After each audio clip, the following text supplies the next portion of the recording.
ભરૂચ ખાતેથી વિદેશી મોકલવાની લાલચી ₹3.5 કરોડની છેતરપિંડીના ગુનામાં ક્રાઇમ બ્રાન્ચે વધુ 2 આરોપીની ધરપકડ કરી। વિદેશમાં નોકરી તેમજ રહેવાની સગવડ કરી આપવાના બહાને ગ્રાહકોને નોકરીની લાલચ અને વિશ્વાસ આપીને 35 જેટલી વ્યક્તિઓ પાસેથી ₹3.5 કરોડથી વધુ રકમની છેતરપિંડી કરવામાં આવેલી।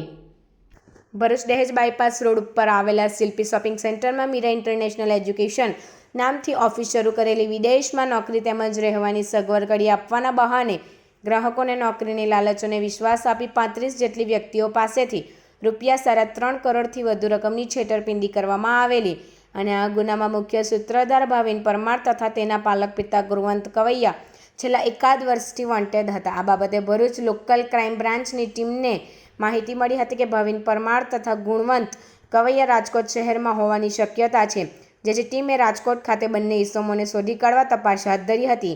ત્યારબાદ આરોપીને રાજકોટ શહેરના રૈયાધાર વિસ્તારમાંથી ઝડપી લીધા હતા અને તેઓ વિરુદ્ધ કાયદેસરની કાર્યવાહી હાથ ધરવામાં આવી છે।